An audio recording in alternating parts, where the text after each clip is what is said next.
Taste the Daily.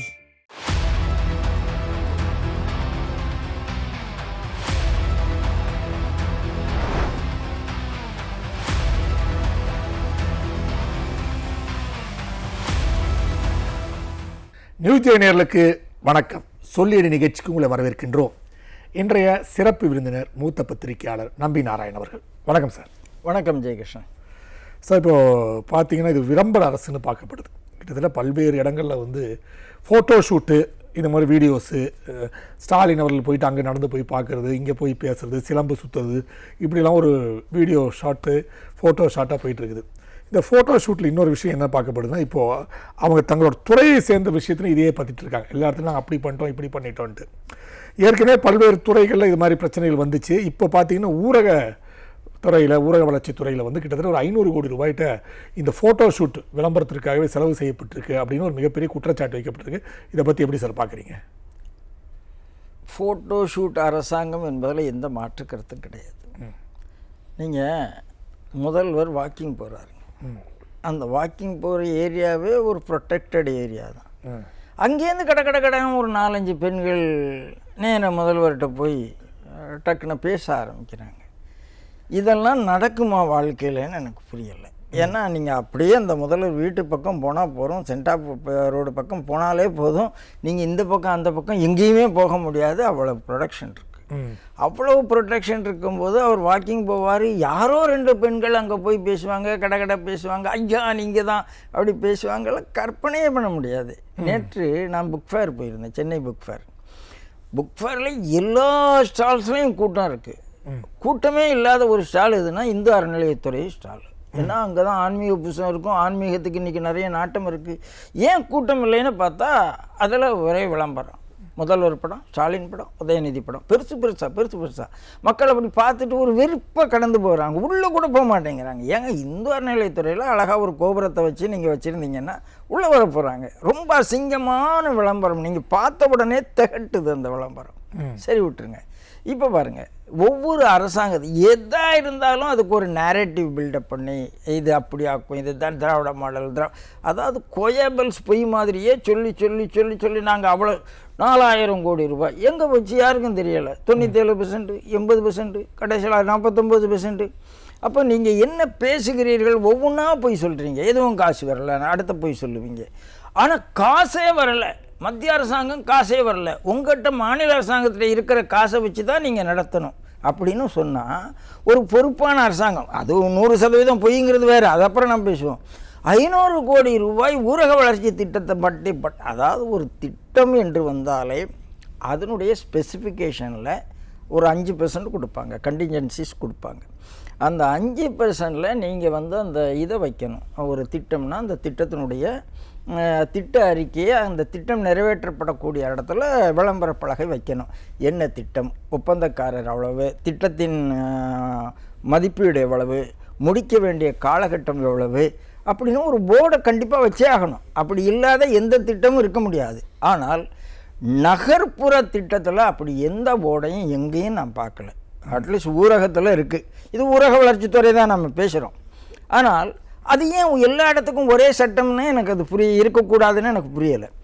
அப்படி வச்ச பிறகு அதில் என்ன விளம்பரம் தேவைப்படுது? உள்ளூர்காரனுக்கு தெரிஞ்சிடும் யார் என்ன. நாம அதாவது ஓப்பனாக சொல்கிறதா இருந்தால் உள்ளூர்காரனுக்கு இந்த கான்ட்ராக்டரா, இவர்கிட்ட எவ்வளோ வாங்கலாம், இவர்கிட்ட என்ன டொனேஷன் வாங்கலாம், இவருக்கு கோயிலுக்கு என்ன வாங்கலாம், நிறைய அட்ஜஸ்ட்மெண்ட்டில் தான் போகுது தவிர தரமாக போகலைங்கிறத நம்ம உறுதியாக சொல்ல முடியும். அப்போ அந்த போர்டு இருக்குதுன்னு சொன்ன பிறகு இதுக்கு என்ன விளம்பரம்? ஒவ்வொரு பிளாக் டெவலப்மெண்ட் ஆஃபீஸருக்கும் ஒரு விளம்பரம் கொடுக்கணும். ஆனால் ஏதோ உங்களுக்கு விளம்பரத்துக்கு ஒரு பவர் இருக்குதுன்னு வச்சுக்கோங்க. அதை தாண்டி அவர் விளம்பரம் கொடுக்க முடியாது. அவருக்கான ஃபினான்சியல் பவருக்குள்ளே அந்த பிடிஓ ஏதோ ஒன்று கொடுக்க முடியும். அந்த பிளாக்கில் என்ன நடக்குது அப்படிங்கிறத கொடுக்க முடியும். அப்போ அதை தாண்டி விளம்பரம் செய்யணும்னு வரும்போது எங்கே வர்றது? நேராக செக்ரட்டேரியட்கிட்ட வரும். இங்கே தான் ஊழல் ஆரம்பிக்குது. இங்கே தான் அவங்க எப்படி விளம்பரம் கொடுக்க ஆரம்பிக்கிறாங்க, எவ்வளவு செலவு பண்ணுறாங்க. இப்போது நம்ம ஆம் ஆத்மி கட்சி மீது ஒரு புகார் வைத்தோம். 400 கோடிக்கு நீ விளம்பரம் செய்தியா அப்படின்னு ஒரு புகார் வச்சோம். அதெல்லாம் தூக்கி சாப்பிட்டாச்சே இதில். அப்போ இது விளம்பர மாடல் அரசு. அது எதுவுமே செய்யாமல் விளம்பரம் பண்ணுவதில் இந்த அரசு சாதனை படைக்கிறது அப்படிங்கிறது தான் உண்மை. சார் இன்னொரு விஷயம் பார்த்தீங்கன்னா இந்த பென்ஷன் திட்டம் நாங்கள் வந்து பென்ஷனை வந்து எல்லாத்துக்கும் கொடுத்துட்டோம். இப்போ வந்து எல்லாருமே சந்தோஷமாக இருக்காங்க. ஜாக்டோ ஜியோலேருந்து அனைவருமே மகிழ்ச்சியாக இருக்கக்கூடிய விஷயம். நீண்ட நாள் கனவை நாங்கள் நிறைவேற்றிட்டோம், எங்கள் முதல்வர் நிறைவேற்றிட்டான்னு இவங்கெல்லாம் வந்து ஸ்வீட்டெல்லாம் கொடுத்து கொண்டாட ஆரம்பிச்சிட்டாங்க. பட் இதில் மிகப்பெரிய ஊழல் இருக்கிறது, ஒரு மிகப்பெரிய சந்தர்ப்பவாதம் இருக்கிறதுன்னு சொல்லப்படுது. எப்படி சார் பார்க்குறீங்க? ஊழல் இருக்குங்கிறது நம்ம அப்படி சொல்ல முடியாது. ஆனால் சந்தர்ப்பவாதம் இருக்கிறதா, ஏமாற்றி இருக்கிறார்களானா 100% ஏமாற்றிருக்காங்க. ஏனென்றால் நான் இப்படி சொல்கிறேன். நீங்கள் என்ன சொன்னீங்க, 2023 இருந்து எப்போ ஓல்டு பென்ஷன் போச்சோ அவங்க அந்த 2023 நாங்கள் வந்து உங்களுக்கு ஓல்டு பென்ஷனை அங்கே அஷ்யூர் பண்ணிடுவோம் அப்படின்னா நீங்கள் 2021 தேர்தல் அறிக்கையில் சொன்னீங்க. நீங்கள் சொன்னதை செய்யணும். ஓல்டு பென்ஷன் தான் கொடுப்போன்னு சொல்லியிருக்கீங்க. ஓல்டு பென்ஷனில் எம்ப்ளாயீஸ்னுடைய கான்ட்ரிபியூஷனே கிடையாது. அப்போ நீங்கள் ஓல்டு பென்ஷனை நாங்கள் செய்வோம் சொல்லிவிட்டு இன்றைக்கி புதுசாக டேப்ஸ்ன்னு அதுக்கு பேர், அந்த டேப்ஸில் வந்து 10% நீ கொடுக்கணும்னு நீங்கள் சொல்கிறீங்க. நம்பர் 1. நீங்கள் 3 விஷயம் சொன்னீங்க. ஓல்டு பென்ஷன் கொண்டு வருவோம், 2வது காலி இடங்களெல்லாம் நிரப்புவோம், சம வேலைக்கு சம ஊதியம். இதுதான் நீங்கள் ஒரு 10 அம்சம் நீங்கள் அஷ்யூர் பண்ண 3 விஷயத்தை தான் இப்போ அவங்க 10ஐயும் கேட்டு போராடலை. நீங்கள் அஷ்யூர் பண்ணல 10ல் 3 விஷயத்தை தான் அவங்க கேட்குறாங்க. ஒன்று ஓல்டு பென்ஷன் கேட்குறாங்க, இன்னும் கால்பணி இடங்கள் கேட்குறாங்க, 3வது வந்து இது சம வேலைக்கு சம ஊதியம். இதை எதுவுமே கொடுக்க முடியாமல் எலெக்ஷனுக்கு 3 மாதம் இருக்கும்போது ஜாக்டோ ஜியோவை கூப்பிட்டு ஜாக்டோ ஜியோ கூட பேசி இப்போ யார் ஏதோ ஒரு டேப்ஸ்னு ஒரு அனௌன்ஸ் பண்ணிட்டாங்க. இப்போது யார் சந்தோஷமாக இருக்கிறார்கள்னா ஜாக்டோ ஜியோ சந்தோஷமாக இருக்கலாம். ஏன்னா அந்த லீடர்ஸு திமுக லீடர்ஸு, கம்யூனிஸ்ட் லீடர்ஸு. அதுக்கு பின்னால் திரைமறைவாக என்ன நடந்தது, ஜாக்டோ ஜியோனுடைய ஆஃபீஸ் பேரர்ஸ்லாம் நேர்மையானவர்களா, ஊழலுக்கு அப்பாற்பட்டவர்களா, கேள்வியே கிடையாது. ஏற்கனவே நமக்கு தெரியும். அதாவது முந்தின அதிமுக அரசாங்கத்தில் இதே ஜாக்டோ ஜியோ போராடும் போது அன்றைய அதிமுக அரசு முழு பக்க விளம்பரம் கொடுத்தது. நாங்கள் சம்பளத்துக்கே எவ்வளவு செலவு பண்ணுறோம், ஏன் எங்களால் இதை செய்ய முடியாது அப்படின்னு மக்களுக்கு தெரிகிற மாதிரி ஒரு விளம்பரம் கொடுத்து ஏன் நாங்கள் இந்த நடவடிக்கை எடுக்கிறோங்கிறது தெரிவித்தார்கள் மக்களுக்கு. இல்லைன்னு சொல்ல முடியாது.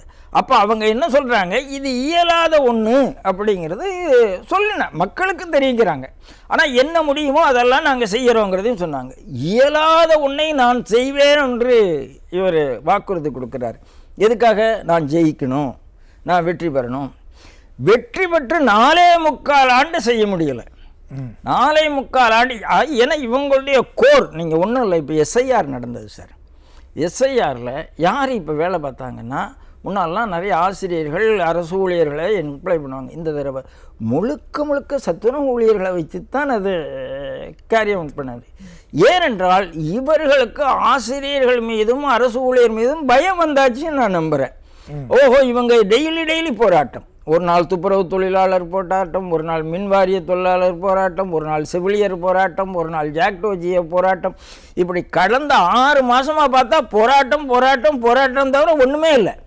அப்போ ஏதோ வகையில் அவங்க அரசு ஊழியர்களை கையில் எடுத்தாக வேண்டும். எலெக்ஷன் வருது, திடீர்னு எஸ்ஐஆர் வந்தாச்சு. எஸ்ஐஆர் வந்ததுனால நிறைய வேண்டாத ஓட்டுகள் போயிருக்கலாம். இவர்களும் நல்ல, எனக்கு தெரிஞ்சு திமுக ரொம்ப நல்லா மேனிப்புலேட் பண்ணி எஸ்ஐஆரை கொண்டு வந்திருக்குன்னு தான் நான் நம்புகிறேன். அந்த பயத்தின் காரணமாக ஜாக்டோ ஜியோ ஆஃபீஸ் பேரர்ஸை இவங்க அட்ஜஸ்ட் பண்ணிட்டாங்கன்னு தோணுது. இப்போ இந்த 10% கான்ட்ரிபியூஷன் நான் வாங்குறேன்னு சொல்கிறார்ல, இந்த 10% நான் மாதம் பிடிக்க போகிறேன். நாங்கள் என்ன சொல்கிறோம், ஒரு எஸ்ஐபியில் நீங்கள் இன்வெஸ்ட் பண்ணாலே நீங்கள் பென்ஷனில் கொடுக்கறத விட கூட வந்துடப்போகுது. இதுக்கு எது அரசாங்கம்? இன்னைக்கு எஸ்ஐபி இன்வெஸ்ட்மெண்ட் ஆக்சுவலாக நீங்கள் ஸ்டாக்ஸில் வேணால் பயம் இருக்கலாம், ஸ்டாக்ஸில் ரிஸ்க் இருக்கலாம். எஸ்ஐபியில் இல்லை, மியூச்சுவல் ஃபண்ட்ஸில் ரிஸ்க் இல்லை. எத்தனையோ பேர் போடுறாங்க. ஏன்னா லாங் டேர்ம் இன்வெஸ்ட்மெண்ட்டுக்கு அதற்கான பலன் இருந்து கொண்டே இருக்கிறது. இப்போது சென்ட்ரலில் இதே இருக்குது. அதாவது அப்படி மத்திய அரசாங்கத்தினுடைய ஸ்கீமை தான் நீங்கள் காப்பி அடிச்சிட்டிங்க, எந்த சந்தேகமும் கிடையாது. அப்போ ஸ்டிக்கர், மீண்டும் ஒரு ஸ்டிக்கர் ஒட்டுறீங்க. எல்லா மத்திய அரசு திட்டத்துக்கும் ஸ்டிக்கர் ஒட்டுறீங்க, இதுக்கு ஒரு ஸ்டிக்கர் ஒட்டிட்டீங்க. ஸ்டிக்கர் ஒட்டிட்டு இப்போ என்ன சொல்கிறீங்க, நீங்கள் அஷூரன்ஸ் என்ன கொடுக்குறீங்க, 10% வாங்கினா அங்கே என்ன பண்ணுறாங்க, கவர்மெண்ட் 10% கொடுக்குறாங்க. நீங்கள் கவர்மெண்டுடைய கான்ட்ரிபியூஷன் என்ன என்றே சொல்லவில்லை. கவர்மெண்டுடைய கான்ட்ரிபியூஷன் என்ன, போதிய அளவு வழங்கப்படும். அது என்ன போதிய அளவுன்னு எனக்கு தெரியலை. சப்ஜெக்ட் டு மார்க்கெட் ரிஸ்க்னு மேலே சொல்லுவீங்க, அது சொல்லுவீங்க, இது சொல்லுவீங்க. நீங்கள் நான் 50% கடைசி சம்பளத்தினுடைய 50% கொடுக்க போகிறேன்னு சொல்கிறீங்க, ஃபேமிலிக்கு 60%லாம் சொல்கிறீங்க. சொல்லும்போது இனிப்பாக இருக்கிறது. ஆனால் நீங்கள் என்ன கொடுப்பீர்கள் என்றதை சொன்னால் அதை பற்றி ஒரு அறிக்கையே இல்லை. அப்போது இதை விட ஏமாற்றி, இதை விட பித்தலாட்டம் கிடையவே கிடையாது. வேறு வழி இல்லை. தலைவர்கள் இதுக்கு தலையாட்டி இருக்கிறார்கள். தொண்டர்கள், அதாவது ஊழியர்கள் குமரி கொண்டு இருக்கிறார்கள். அவங்க ஓட்டு போடும்போது அவங்க கோபத்தை காமிச்சிருவாங்க. அதில் எனக்கு மாற்றுக்கிறது கிடையாது. அதே மாதிரி இன்னொரு விஷயம் பார்த்தீங்கன்னா சார், இந்த கரும்பு போன்ற விஷயங்கள்லாம் மிகப்பெரிய ஊழல் நடக்குது அப்படின்னு போன வாரம் கூட பேசியிருந்தோம். அதாவது பன்னீர் கரும்பு போன்ற விஷயங்கள்லாம் இந்த பொங்கல் பரிசில் பெரிய ஊழல் நடக்குதுன்னு சொல்லியிருந்தோம். போன வாட்டி வெள்ளாலாம் கொடுத்து மிகப்பெரிய பிரச்சனையாச்சு. அதில் டிகிரியெல்லாம் பேசுனாங்க, உருகும் டிகிரி என்னெல்லாம் பேசுனாங்க. இப்போ பார்த்தீங்கன்னா இந்த சேலை, வேட்டி சேலை, போன வருஷமும் அதே ஒரு பிரச்சனை வந்து வேட்டி சேலை பற்றாக்குறை ஏற்பட்டுச்சுன்னு. இந்த வாட்டியும் கிட்டத்தட்ட வேட்டி சேலை பற்றாக்குறை ஏற்பட்டிருக்கு. பலர் கடைகளுக்கு போனாங்களோ வேட்டி சேலை இல்லைன்னு சொல்கிற ஒரு குற்றச்சாட்டு இருக்குன்னு சொல்கிறாங்க. நீங்கள் எப்படி சொல்ல, இந்த ஊழல்களை எப்படி மன்றி கிடைக்கிறது ஒவ்வொரு விஷயத்திலும் திமுகவிடம்? இல்லைங்க, இவங்க பொங்கலுக்கு எதுவுமே கொடுக்க வேண்டாம் என்பதாக தான் இருந்தாங்க. அதாவது 2022 ஒன்றுமே கொடுக்கல. 23, 24 1000 ரூபா கொடுத்தாங்க, 25. இப்போ 26 வரும்போது எல்லோரும் அந்த பழைய ஸ்டாலின் பேசின வீடியோ, உதயநிதி பேசின வீடியோ எல்லாம் வைரலாக போயிட்டுருக்கு. அதில் அவர் கேட்குறாரு, கனிமொழியும் கேட்குறாங்க, 5000 ரூபாய் பொங்கலுக்கு கொடுங்கள், 5000 ரூபாய் பொங்கலுக்கு கொடுங்கள். ஏங்க நீங்கள் எதிர்கட்சியாக இருக்கும்போது 5000 ரூபா கொடுங்கன்னா சொல்கிறீங்க. அப்போ அன்னைக்கு இருக்கிற அரசாங்கம் இல்லை எங்களுக்கு ஒரு நிதி சுமை இருக்குன்னா அது கூட கொடுக்க முடியாதா அப்படிலாம் வாய் பேசுனீங்க. நீங்கள் வந்ததுலேருந்து இந்த 4 வருஷம் என்ன கொடுத்தீங்க? ஏதாவது கொடுத்தீங்களா? ஒன்றும் கொடுக்கல. சரி, பொங்கல் பரிசீலனை கொடுத்த அந்த நீங்கள் சொன்ன மாதிரி இந்த சர்க்கரைக்கு ஒழுகும் தன்மை என்ன, அதனுடைய ஹீட் என்ன, எதில் ஒழுகும், இதெல்லாம் பெருசாக பேசினீங்க. மஞ்சளை பற்றி தரம் குறைஞ்ச மஞ்சள் இருந்தது, பள்ளி விழுந்த சர்க்கரை இருந்தது. இதெல்லாம் கடனை எல்லா இடத்துலேருந்தும் ஃபோட்டோ எடுத்து இதெல்லாம் ஊடகத்தில் வந்திருந்தது. இதுக்கும் நீங்கள் நியாயம் பேசுனீங்க. அது அப்படித்தான் இருக்கும், இப்படித்தான் இருக்கணும். இந்த வருஷமும் ஒன்றும் கொடுக்கக்கூடாதுங்கிற எண்ணத்தில் தான் அரசாங்கம் இருந்திருக்கிறது. அதில் மாற்றுக்கிறது எனக்கு தெரியாது, எனக்கு கிடையாது.